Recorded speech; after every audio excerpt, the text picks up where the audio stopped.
The polished mahogany doors of Harrison Reed Law, Chicago's most prestigious firm, gleamed before me as I stepped out of my Tesla. 5 years ago, I'd walked out of these same doors, leaving behind a guaranteed partner track and my family's century-old legacy. Today, I was returning to buy the entire firm.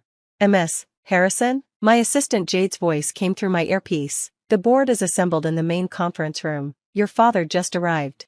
I smiled, remembering the last family dinner I'd attended before leaving the firm. My father, William Harrison III, had turned an alarming shade of red when I announced my decision.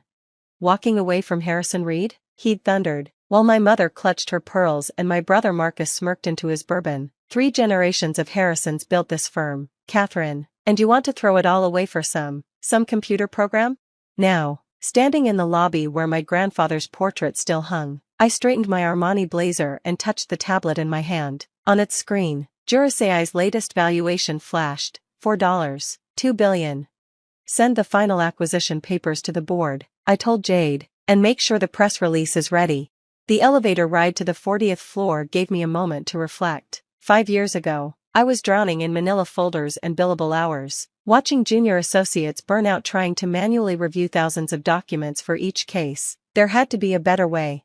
The solution came to me during a pro bono case, a tenant rights dispute that our firm wouldn't typically touch. The client couldn't afford our regular fees, but her story moved me. She was facing eviction because of a clerical error, buried in mountains of paperwork. That night, instead of sleeping, I started coding. My computer science degree from MIT, the one my father called a hobby compared to my law degree, finally found its purpose. I built a simple algorithm to analyze rental agreements and identify inconsistencies. The program found the error in minutes. The case was settled the next day. That's when I knew the future of law wasn't in mahogany-lined offices and $1,000 hourly rates. It was in democratizing legal knowledge through technology. The elevator doors opened to a familiar scene. Associates hurried through hallways, arms laden with documents, dark circles under their eyes. Nothing had changed. Catherine, my brother's voice cut through the bustle. Marcus stood by the conference room, every inch the proper heir apparent in his bespoke suit. The board's waiting. Dad's, well, you can imagine. I nodded, remembering the day I'd told Marcus about my plans to leave. You're committing career suicide, he'd said. Tech startups fail every day. The firm is a sure thing. But I'd seen something he hadn't, an industry ripe for disruption. Law firms were charging astronomical fees for work that could be automated, making justice inaccessible to most people. Jurasai would change that. The conference room fell silent as I entered. 12 pairs of eyes turned to me, including my father's steely gaze from the head of the table, the same seat he'd occupied for 30 years. Catherine, he said, voice clipped, I assume this is some kind of joke. I set my tablet on the table and pressed play. A holographic display filled the room, showing Jurasai's interface.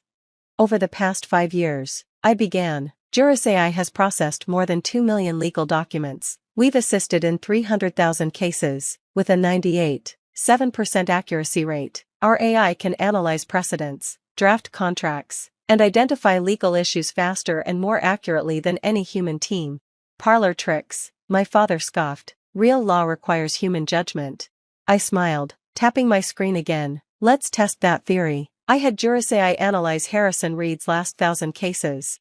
The display shifted, showing detailed analytics. Average time spent on document review, 240 hours per case. Average billing, $180,000. Jurasai can do the same work in 3 hours, at a fraction of the cost.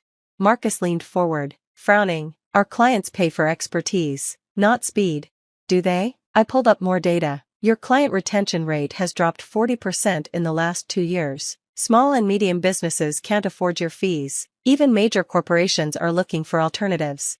The board members shifted uncomfortably. They knew I was right. Meanwhile, I continued, Jurasai's client base has grown 500% year over year. We handle everything from simple contracts to complex litigation support. Last month, we helped win a Supreme Court case. By replacing lawyers with machines. My father interjected. No, I corrected, by empowering lawyers to work smarter. Our platform handles the routine tasks, freeing attorneys to focus on strategy and client relationships. I turned to the board. Harrison Reed can either adapt to this change or be left behind. I'm offering to help you adapt. The room erupted in murmurs. I could see the divisions forming, the older partners clutching their traditions, the younger ones seeing the opportunity. "The offer expires in 24 hours, I said, standing. "I suggest you think carefully about the future of law." As I turned to leave, my father's voice stopped me. "You'd buy your own family's firm? Destroy our legacy?" I met his eyes. "I'm not destroying our legacy, Dad. I'm evolving it. Grandfather started this firm to help people access justice. That's exactly what I'm doing, just with better tools." In the elevator down, my phone buzzed. A text from my mother. "Your grandfather would be proud. He always said the law should serve everyone, not just the wealthy." I touched the locket at my neck, the one grandfather had given me when I started law school. Inside was his favorite quote, "Justice delayed is justice denied." Back in my office at Juris AI headquarters, I watched the sun set over Chicago's skyline. Our space couldn't be more different from Harrison Reed's traditional offices: open floor plans, collaborative spaces, and walls of screens displaying real-time data from our AI systems. Jade appeared with my evening briefing. "The Small Business Association wants to expand our partnership. We've helped over 50,000 small businesses with legal services this year alone." That was the real validation, not the billions in valuation, but the people we were helping. Small business owners who could finally afford proper legal advice, individuals fighting unfair evictions, nonprofits protecting their missions. My phone lit up with another call from Marcus. I let it go to voicemail, already knowing what he'd say. He'd try to negotiate, to protect his place in the old system, but the old system was dying. Looking out at the city lights, I thought about all the people out there who needed legal help but couldn't afford traditional firms. Tomorrow, one way or another, Harrison Reed would step into the future. The question was, would they do it willingly, or would I have to drag them? The next morning, I arrived at Juris AI's headquarters just as Bloomberg released the headline, "Legal tech giant Juris AI acquires century-old Harrison Reed. Traditional law meets artificial intelligence." My phone immediately exploded with notifications. Messages from former colleagues, law school classmates, and family members I hadn't heard from in years. But one message stood out, from my grandfather's former partner, retired Judge Michael Sullivan. "Your grandfather didn't build Harrison Reed to be a monument to the past. He built it to serve justice. You're carrying that torch forward." Jade appeared at my door. "The transition team is ready. And, your father's here." I looked up, surprised. William Harrison III stood in my office doorway, looking both out of place and impossibly old in his traditional suit. This was his first time visiting Juris AI. "Quite different from our offices," he said, taking in the modern space. "The law is different now, Dad," I replied, gesturing for him to sit. "The world is different." He settled into a chair, running his fingers along the sleek carbon fiber armrest. "The board voted yes," he said finally. "Though I suspect you knew they would." I nodded. The numbers had been too compelling to ignore. Harrison Reed's billable hours were down 30% year over year, while operating costs kept rising. They needed this merger as much as I needed their institutional knowledge and client relationships. "Show me," he said suddenly. "Show me what made you walk away from everything we built." I pulled up Juris AI's main interface on the wall screen. "Watch this." "Jade, load the Peterson case." The screen filled with documents, thousands of pages of contracts, emails, and court filings from a complex corporate dispute. Traditional document review would take a team of associates weeks, I explained. Juris AI can analyze it all in minutes, identifying key issues, conflicts, and potential strategies. The AI worked its magic, highlighting relevant sections, drawing connections, and building a case strategy in real time. My father leaned forward, despite himself. "Now watch this," I said, pulling up another screen. "This is our Access to Justice initiative." The display showed a map dotted with thousands of points of light, each representing someone using our basic legal services platform. We provide free legal document review and basic advice to anyone who needs it. Last year, we helped prevent 10,000 wrongful evictions, assisted 50,000 small businesses with compliance issues, and helped domestic violence survivors get protection orders. "At what cost to your bottom line?" he asked, the businessman in him emerging. "It's not about profit, Dad. It's about purpose. Though, if you're asking, our premium services to law firms and corporations more than fund our public interest work." Before he could respond, Jade interrupted. The Harrison Reed transition team has arrived.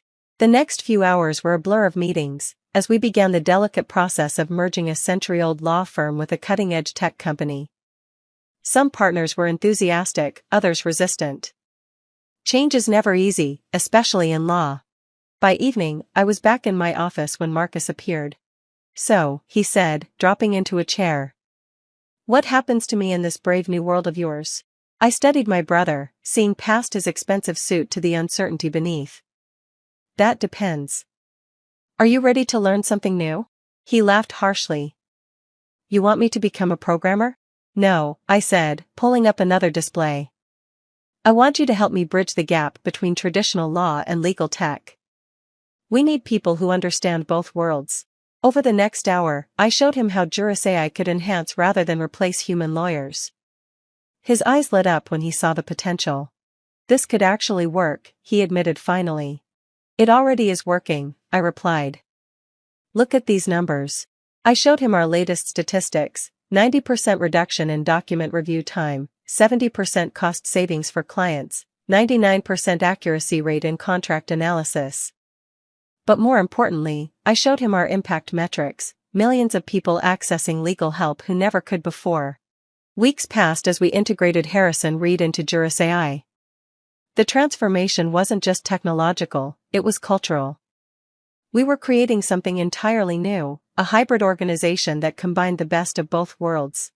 One morning, I arrived to find my father in the collaborative workspace, his suit jacket off, sleeves rolled up, learning the Juris AI system from one of our tech leads. Dad? I said, surprised. He turned, a slight smile on his face. Your grandfather used to say that the law should evolve with society. I didn't understand what he meant until now. That evening, I called an all-hands meeting. Both Harrison Reed staff and Juris AI employees filled our main hall. Today marks 1 month since our merger, I began. And I want to share something with you. I pulled up our latest impact report. In the past month, we've helped more people access legal services than Harrison Reed did in its first 50 years. Not because the old firm wasn't excellent, it was.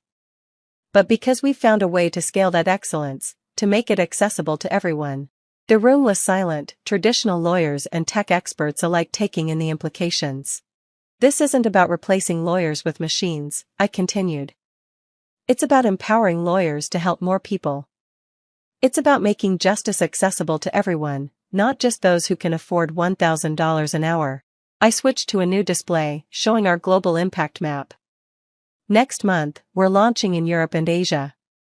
By the end of the year, we'll be providing basic legal services in 100 countries, in 30 languages. The room erupted in applause. Even my father, standing in the back, was nodding. Later that night, as I sat in my office reviewing expansion plans, my mother appeared. I found something you should see, she said, placing a worn leather journal on my desk. It was your grandfather's. I opened it carefully. Inside, in his precise handwriting, was an entry from 1960. The law must serve all people, not just the privileged few. Technology will change everything, we must be ready to change with it. The future belongs to those who can see beyond tradition to possibility. Tears pricked my eyes. All this time, I'd thought I was breaking with tradition, when really I was fulfilling my grandfather's vision. My phone buzzed, a message from Marcus, just used Juris AI to win a pro bono case.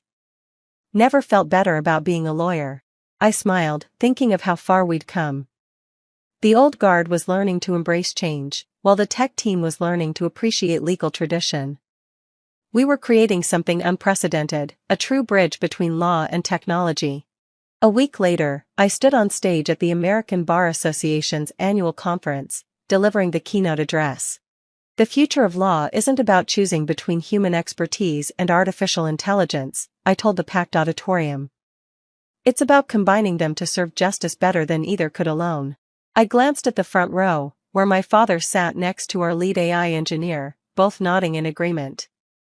5 years ago, I left a prestigious law firm to pursue a crazy dream. Today, that dream is helping millions of people access justice who never could before. but we're just getting started. The screen behind me showed our next initiative: AI-powered legal education for communities without access to lawyers, virtual courts for remote areas, real-time translation for international cases. The law has always evolved to meet society's needs, I concluded. Today, we have tools our predecessors could only dream of. The question is, will we use them to preserve the status quo, or to fulfill the true promise of justice for all? The standing ovation that followed wasn't just for me, it was for every person who'd ever dared to challenge tradition in service of a greater good. Back in my office that evening, I added a new quote to our wall: "Justice isn't just about knowing the law, it's about making it work for everyone." Below it, I hung my grandfather's portrait next to our company's mission statement: "Bridging tradition and innovation to make justice accessible to all." My phone buzzed one last time, a message from Dad: "Your grandfather would be proud, so am I."